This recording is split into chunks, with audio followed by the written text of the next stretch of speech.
Hello students, welcome to literature story. आज हम discuss करने वाले हैं हमारे लिटरेरी क्रिटिसिज्म के नेक्स्ट राइटर होरेस को।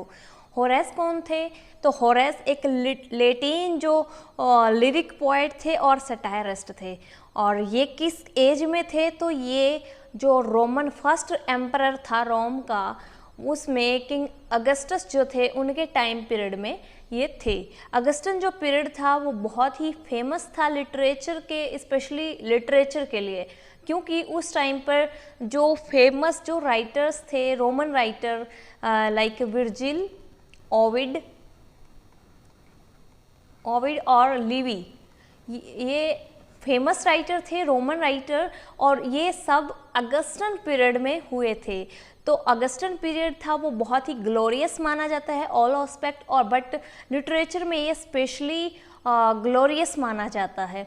होरेस जो थे उनका पूरा नाम क्वेंटियस होरेशियस फ्लेकस था, और ये भी इसी पीरियड में अगस्टन पीरियड में थे। ये नियो क्लासिकल वाला अगस्टन पीरियड नहीं है, हम उसकी बात नहीं कर रहे हैं। ये रोम के फर्स्ट एम्परर जो थे अगस्टस, तो हम उनकी बात कर रहे हैं, किंग अगस्टस की। होरेस जो थे उनका रोमन क्रिटिसिज्म में एक बहुत बड़ा नाम है। वो एक लैटिन लिरिक पोएट तो थे ही, और एक सटायरिस्ट भी थे, जैसा कि हमने देखा। और ये अगस्टन पीरियड में थे, और इनका जो टाइम पीरियड था वो 65 बीसी से 8 बीसी तक के बीच में था। 65 बीसी में उनका जो बर्थ हुआ था, और 8 बीसी में उनकी डेथ हुई थी। बीसी का मतलब बिफोर क्राइस्ट या बिफोर कॉमन एरा होता है, और ये बिफोर कॉमन एरा क्राइस्ट के जन्म से स्टार्ट मानी जाती है कॉमन एरा, और या फिर सेंचुरी की शुरुआत हम वहाँ से मानते हैं। बट ये बिफोर कॉमन एरा या बिफोर सेंचुरी की बात, ये बिफोर क्राइस्ट की बात ये है। तो उनको ये आपको पता ही है कि बिफोर क्राइस्ट के जो टाइम पीरियड है वो रिवर्स चलते हैं, उल्टे चलते हैं, इसलिए ये कम होते जाते हैं। तो इनका 65 बीसी में बर्थ हुआ था, और 8 बीसी में उनकी डेथ हो गई थी। और उनकी जो फर्स्ट जो पब्लिश हुई थी, 2 बुक्स उनकी सटायर्स के ऊपर पब्लिश हुई थी, वो 35 बीसी में हुई थी। और 29 बीसी में इनके पब्लिश हुआ था जो वर्क, वो था द ईपोड्स। द ईपोड्स हो सकता है आपसे पूछ भी लिया जाए और ना भी पूछा जाए, क्योंकि द ईपोड्स इनका वर्क है, और हो सकता है आपसे क्रॉनिकल्स में ये पूछ भी लिया जाए। इन 23 एंड 20 बीसी में इनका क्या था कि जो ओड्स की जो 3 बुक्स है, पहली 3 बुक्स ये इन्हें पब्लिश हुई थी। तो किंग अगस्टस जो थे उस टाइम पीरियड पे, अगस्टन ईरा जो थी, अगस्टन पीरियड जो था उस टाइम का, वो बहुत ही ग्लोरियस था लिटरेचर में। और किंग अगस्टस जो थे वो बहुत ही इंटरेस्ट लेते थे लिटरेचर में, और उन्होंने स्पेशली उनको 17 बीसी में एक पोएम लिखने के लिए कहा था। सेरेमोनियल पोएम जो थी वो सेक्युलर गेम्स के ऊपर बेस्ड थी, और उन्होंने उनको 17 बीसी में एक पोएम लिखने के लिए भी कहा था। तो ये ध्यान रखिएगा, बहुत ही इम्पोर्टेंट। उन्होंने अपने जो लाइफ के लास्ट जो ईयर्स थे उनके अंदर एक बहुत ही बड़ा ग्रेट वर्क लिखा था, जो बहुत ही फेमस हुआ था, या फिर बहुत ही इम्पोर्टेंट वर्क माना जाता है, जिसे बाइबल ऑफ क्रिटिसिज्म माना जाता है। तो उसका नाम था आर्स पोएटिका। जो आर्स पोएटिका है ये आर्ट ऑफ पोइट्री के ऊपर बेस्ड है, जिसमें ये लिखा गया है कि किस तरह से पोइट्री को किस तरह से लिखना चाहिए, या फिर कौन सी सावधानियां रखनी चाहिए पोइट्री लिखते टाइम एक पोएट को। और इस तरह की कुछ इसमें एडवाइस दी गई है। आर्स पोएटिका को बाइबल ऑफ द क्रिटिसिज्म भी कहा जाता है, और 8 बीसी में उनकी डेथ हो गई थी। नेक्स्ट हम बात करते हैं आर्स पोएटिका थी क्या। तो आर्स पोएटिका के बारे में कुछ इंपॉर्टेंट फैक्ट्स हैं जो हम कर लेते हैं यहाँ पर। आर्स पोएटिका थी जिसका जो बेस्ड है पूरी की पूरी आर्ट ऑफ पोइट्री के ऊपर। और आर्ट ऑफ पोइट्री में उन्होंने क्या बताया है कि इन पोइट्री लिखने के लिए जो आर्ट है वो कैसी होनी चाहिए, या फिर उसमें क्या क्या इंक्लूड किया जाना चाहिए, या फिर क्या ऐसी चीज़ें हैं जो पोइट्री लिखते टाइम उनको ध्यान रखना चाहिए। तो सबसे पहले जो आर्स पोएटिका को क्या कहा जाता है, तो ये बहुत ही इम्पोर्टेंट फैक्ट है यहाँ पर कि बाइबल ऑफ क्रिटिसिज्म अगर किसी को कहा जाता है तो वो है आर्स पोएटिका। आर्स पोएटिका जो होरेस ने लिखी थी वही आर्स पोएटिका जो आर्ट ऑफ पोइट्री जिसके अंदर लिखी गई है, वही ये आर्स पोएटिका है जो होरेस ने लिखी थी। ये सबसे पहले तो यही आता है। और सेकंड है कि ये किस फॉर्म में लिखी गई है। आर्स पोएटिका तो वर्स फॉर्म में ये लिखी गई है। वर्स फॉर्म का मतलब होता है एक एज ए लेटर टाइप में, as a not in poetic form, it is in verse, it is a poetic letter. यहाँ पर है ये कि पोएटिक लेटर के रूप में लिखी गई है। और ये लेटर जो है वो किसको लिखा गया था, तो ये होरेस ने अपने फ्रेंड, वैसे इनका नाम पिसोस्को आता है, बट यहाँ पर पीसो जो इनकी बेसिक बुक है उनमें ये नाम दिया गया है, वो पीसो ही दिया गया है। और उनके दो बच्चों को, यानी कि सन्स, उनके दो सन्स थे और एक पीसो उनका फ्रेंड था, जिनको मेनली इन्होंने ये पोएटिक लेटर लिखा था। और उन्होंने एक पीस ऑफ एडवाइस के रूप में ये पोएटिक कंपोजिशन के पीस ऑफ एडवाइस के रूप में ये दिया गया था कि पोएटिक कंपोजिशन है वो कैसा होना चाहिए, या फिर एडवाइस दी थी कि पोएट्री कैसी होनी चाहिए। होरेस ने इसको एपिस्टल कहा था कि एपिस्टल की मैंने एपिस्टल लिखा था पीसो को, बट जो उनके एक राइटर थे, इनका नाम था क्वाक्विंटल। क्वाक्विंटल ने इससे कहा था कि ये एपिस्टल नहीं थी, ये आर्स पोएटिका थी। सो आर्स पोएटिका को ये कहा जाता है कि उन्होंने अपने फ्रेंड को एक पोएटिक लेटर के रूप में लिखा था और उन फ्रेंड का नाम था पीसो या पिसोस्को। आपको दोनों ही नाम मिल सकते हैं, कंफ्यूज मत होइएगा, पीसो भी वही है, पिसोस्को भी वही है। नेक्स्ट ये है कि इनका जो ये आर्स पोएटिका में जो इन्होंने लिखा, जो प्रिंसिपल इन्होंने दिए, जो एडवाइस दी, उनका जो इन्फ्लुएंस था वो मिडिल एज में और नियो क्लासिकल एज तक रहा। तो इनका सबसे ज़्यादा इन्फ्लुएंस दिखा, बहुत लंबे टाइम तक इनका इन्फ्लुएंस रहा, जो नियो क्लासिकल मिडिल और नियो क्लासिकल एज तक रहा। नेक्स्ट हम बात करते हैं कि आर्स जो पोएटिका है, आर्स पोएटिका जो है उसके अंदर दिया क्या गया है। तो आर्स पोएटिका को 3 पार्ट्स में डिवाइड किया गया है, या फिर 3 पार्ट्स में इसे लिखा गया है। तो 3 जो पार्ट्स हैं वो सबसे पहले है पोएसिस। पोएसिस में क्या है, सब्जेक्ट मैटर के बारे में बताया गया कि पोइट्री का जो सब्जेक्ट मैटर होता है वो कैसा होना चाहिए। नेक्स्ट पार्ट है इसका पोएमा। पोएमा होती है फॉर्म की, जो पोइट्री है उसकी फॉर्म कैसी होनी चाहिए।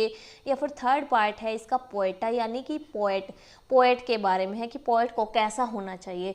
तो इनके ऊपर जो सबसे ज़्यादा इन्फ्लुएंस पड़ा था वो ग्रीक का पड़ा था, ग्रीक राइटर्स का पड़ा था, जो अरिस्टोटल और प्लेटो के थे, उनका सबसे ज़्यादा इफ़ेक्ट पड़ा था। और ये इन्होंने कहा था कि पोइट्री दोनों चीज़ों के लिए होती है, डिलाइट करने के लिए भी होती है और इंस्ट्रक्ट करने के लिए भी होती है। यहाँ पर ये डबल आ गया है, ये बाय मिस्टेक हुआ है, तो ध्यान मत दीजिएगा मिस्टेक्स के ऊपर। Both to delight and instruct, की ये इंस्ट्रक्ट करने के लिए भी होती है और एंटरटेन करने के लिए भी होती है। और इन्होंने कहा कि ये जो लीड करती है लिसनर की सोल वाइटर को, यानी कि ये उसकी सोल को और ऊपर उठाने का काम करती है, सोल को प्योरिटी लाती है।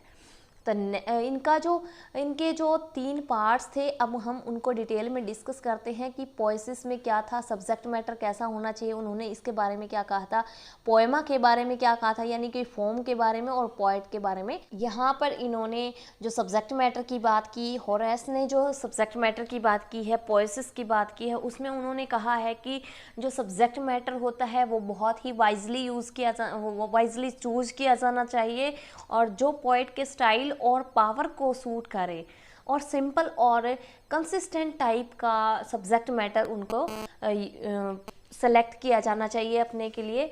और जो सब्जेक्ट मैटर होता है वो the poetry should be simple because simple होनी चाहिए, और ये फैमिलियर मटेरियल से होनी चाहिए, और यूनिफॉर्म होनी चाहिए, ये फुल ऑफ वोलनेस से होनी चाहिए। और उन्होंने कहा कि वो जो सब्जेक्ट मैटर चूज़ किया जाता है वो बहुत ही वाइजली चूज़ किया जाना चाहिए, उसमें कोई भी वर्ड ऐसे नहीं होने चाहिए या फिर लूसिड अरेंजमेंट नहीं होना चाहिए उसमें जो अच्छे से अरेंज ना हो, जिसे वो अरेंज ना कर पाए, और जो उसका सोर्स जो होता है राइटिंग का वो बहुत ही अच्छा होना चाहिए। और उन्होंने कहा कि जो ऑब्जर्वेशन है, जो यूनिटी ऑफ एक्शन है, जो उन्होंने अरिस्टोटल के हमने क्रिटिसिज्म में देखी थी, उन्होंने सेम उन्हें रिमाइंड किया है कि यूनिटी ऑफ एक्शन स्ट्रक्चर में होना चाहिए। और होरेस बिलीव करते थे कि जो पोइट्री होती है वो पोइट्री जो होती है वो सेटल्ड काइंड्स में होनी चाहिए, सेटल्ड काइंड्स की होनी चाहिए, यानी कि एक प्रकार से अप्रोप्रिएट होनी चाहिए, उसमें मीटर अप्रोप्रिएट होना चाहिए। तो मीटर का उन्होंने क्या किया है कि मीटर दिए हैं कुछ, जैसे कि एपिक पोइट्री में एम्बिक हेक्सामीटर का प्रयोग किया जाना चाहिए, एलेजी कॉमेडी या फिर ट्रेजेडी है तो उसमें आयम्बिक पेंटामीटर का यूज़ किया जाना चाहिए। और ऑड्स और लव पोएम के लिए उन्होंने लिरिक टाइप के मीटर को यूज़ करने के लिए कहा है। तो ये इनका सब्जेक्ट मैटर के ऊपर इनके द्वारा दिए गए आइडियाज़ थे। नेक्स्ट हम करते हैं पोएमा यानी फॉर्म के बारे में। तो फॉर्म के उनके बारे में इन्होंने कहा है कि प्लॉट कैसा होना चाहिए। तो प्लॉट के बारे में उन्होंने सेम चीज़ दी है कि फैमिलियर होना चाहिए। ऐसा नहीं है कि जो उन्होंने सब्जेक्ट मैटर या जो इवेंट्स उठाई हैं वो फैमिलियर नहीं है, या फिर उनके बारे में जो राइटर है उसको पता नहीं है, या फिर न्यू थीम्स के लिए उन्हें, अगर वो न्यू थीम्स उठाते हैं, अगर फैमिलियर उठाते हैं तो बहुत ही अच्छी बात है, अगर वो न्यू थीम्स उठाते हैं तो उसके लिए ग्रेट स्किल्स होना चाहिए। ट्रेजेडी में कॉमिक थीम और नहीं होना चाहिए, और कॉमेडी में ट्रेजिक थीम्स को हावी ना होना दिया जाए, स्ट्रेट फॉरवर्ड होनी चाहिए, और लॉजिकल यहाँ पर कनेक्शन इनके अंदर होना चाहिए। जो भी राइटर प्रेजेंट कर रहा है उसके अंदर लॉजिकल कनेक्शन हो, और कैरेक्टर्स को कंसिस्टेंट होना चाहिए, इसमें ट्रेडिशनल क्वालिटीज़ होनी चाहिए। इसलिए होमर की इलियड में जैसे एक्लीस का जो कैरेक्टर है उसको देखें तो वो बहुत ही एनर्जेटिक है, पैशनेटिक है, इस तरह से कैरेक्टर है, जैसा कि वो जिस तरह का उसको रोल करना है वैसा ही उसमें कैरेक्टर दिखाया गया है। क्योंकि अगर ऐसा नहीं हो तो कैरेक्टर जो है वो अनरियल हो जाता है। इसलिए जो फॉर्म है वो इस तरह से ध्यान में रख के होनी चाहिए। नेक्स्ट उन्होंने कहा है कि जो पोएटा के बारे में लिखा है कि पोएट कैसा होना चाहिए। तो उन्होंने कहा है कि जो पोएट है उसको बहुत ही सोच समझ के अपना जो वर्ड्स है वो यूज़ करने चाहिए अपनी पोइट्री के अंदर। उन्होंने कहा कि जो पोएट होता है उसको ये फ्रीडम होती है कि वो नए वर्ड्स का यूज़ करे, और इसके साथ साथ वो पुराने जो वर्ड्स हैं उनको भी जिंदा रख सके। वो उन्होंने कहा है कि लैंग्वेज जो है वो एक पेड़ की तरह है। लैंग्वेज जो एक पेड़ की तरह है कि लैंग्वेज तो सेम रहती है, बट जो वर्ड्स हैं वो उसके पत्ते हैं, वर्ड्स जो हैं वो उसके लीव्स हैं जो कि बदलते रहते हैं। और पोएट का ये काम होना चाहिए कि जो वर्ड्स पुराने हो चुके हैं वो उनको पुनर्जीवित करे और नए वर्ड्स का बहुत ही स्किल के साथ उनका यूज़ करे। तो इन्होंने ये बात पोएट के लिए कही है, और ये इन्फ्लुएंस थे ग्रीक के जो राइटर्स थे उनके द्वारा, ये बहुत ही इन्फ्लुएंस्ड थे। और इन्होंने जो बात कही है यहाँ पर कि जो पोइट्री होती है वो ओनली डिलाइट के लिए नहीं और ओनली इंस्ट्रक्ट दोनों के लिए होती है, ना कि किसी एक के लिए। नेक्स्ट हम बात करते हैं, इन्होंने जैसे पोइट्री के ऊपर अपने व्यूज़ दिए थे उसी तरह उन्होंने ड्रामा के ऊपर भी अपने व्यूज़ दिए हैं। आर्स पोइटिका ना केवल पोइट्री का बल्कि ड्रामा के भी ऊपर उन्होंने व्यूज़ दिए हैं। इन आर्स पोइटिका जो ट्रीटमेंट ऑफ ड्रामा उन्होंने दिया है वो बहुत ही कैजुअल है, and most of the ideas जो हैं इनके वो अरिस्टोटल से इन्होंने बोरो करे हैं। क्यों किए हैं? क्योंकि वो क्लोजली फॉलो करते थे अरिस्टोटल को। तो उन्होंने जो कुछ चीज़ें बताई हैं यहाँ पे ड्रामा के बारे में, कि ड्रामा के बारे में क्या होता है कि इसके लिए उन्होंने स्पेशली खुद की नो सिस्टमेटिक थ्योरी, अपनी कोई सिस्टमेटिक थ्योरी नहीं दी है, उन्होंने अरिस्टोटल को फॉलो किया है, क्योंकि वो बहुत ज़्यादा उन्होंने अरिस्टोटल के जैसी ही सेम चीज़ें यहाँ पर बोली हैं। तो उन्होंने कहा कि आइदर फॉलो ट्रेडिशन और इन्वेंट ए कंसिस्टेंट स्टोरी, कि या तो आप ट्रेडिशन को फॉलो करें, अगर आप ड्रामा लिख रहे हैं तो या तो आप ट्रेडिशन को फॉलो करें जो चल रहा है, या फिर अगर आप इन्वेंट कर रहे हैं कोई स्टोरी तो वो कंसिस्टेंट होनी चाहिए। नेक्स्ट उन्होंने कहा कि जो स्टोरी है आपकी या फिर जो ड्रामा है, ड्रामा में जो आपकी स्टोरी है वो वो ड्रामा ना ही ज़्यादा छोटा होना चाहिए और ना ही ज़्यादा लंबा होना चाहिए। वो 5 एक्ट से ज़्यादा नहीं होना चाहिए, 5 एक्ट्स तक का ही आपका ड्रामा होना चाहिए, क्योंकि पहले जो थे वो 5 एक्ट्स के प्ले चलते थे या फिर ड्रामा चलते थे। इन एलिजाबेथन एज वो 3 एक्ट्स के हो गए थे, ये ध्यान रखिएगा। There should be a problem and solution, यहाँ पर इन्होंने कहा है कि उस ड्रामा में एक प्रॉब्लम होनी चाहिए और एक सॉल्यूशन भी होना चाहिए। एक सॉल्यूशन जिसको एक ड्रामा में एक क्या होगा, इस ड्रामा में एक प्रॉब्लम, यहाँ पर एक प्रॉब्लम दे दी जाएगी और सब वो जो कैरेक्टर होगा वो सारे मिलके इसके प्रॉब्लम का सॉल्यूशन करेंगे। जैसे हम बाद के ड्रामा भी देखते हैं, जैसे एलिजाबेथन का देखते हैं। एलिजाबेथन एज में क्या था, जब तो वहाँ पे एक प्रॉब्लम दे दी गई थी और एक सॉल्यूशन दे दिया गया था। इसी तरह से उन प्ले में भी उन्होंने कहा कि इस तरह से ये होना चाहिए। इसमें कहा है कि 3 से ज़्यादा यहाँ पर एक्टर नहीं होने चाहिए। 3 से ज़्यादा अगर एक्टर ज़्यादा होंगे तो बहुत ही ज़्यादा आपका जो प्ले है वो इतना ज़्यादा इफ़ेक्टिव नहीं होगा। The number of actors should not be more than the 3, तो 3 से ज़्यादा एक्टर नहीं होने चाहिए। और जो चौरस है, इसमें कोरस है, जो चौरस इसमें एक इंटीग्रल पार्ट है। चौरस जो होता है वो क्या होता है, वो होता है जो हमें बीच में स्टोरी को कनेक्ट करता है। जैसे कि जो स्टेज पर नहीं हो रहा है बट उसके बारे में बताता है कि इस तरह से ऐसा हुआ। जैसे कि कुछ ऐसी चीज़ें होती हैं जो उसके ऊपर नहीं दिखाई जाती, स्टेज के ऊपर नहीं दिखाई जाती। कुछ ऐसी चीज़ें होती हैं जैसे किसी बच्चे का मर्डर उसमें दिखा दिया जाता है कि किसी ने छोटे बच्चे को मारा, तो वो इस तरह की चीज़ें स्टेज पे नहीं दिखाई जाती, बट वो कोरस जो होता है वो बीच में आके ये बता दिया जाता है कि इस तरह से ये हुआ।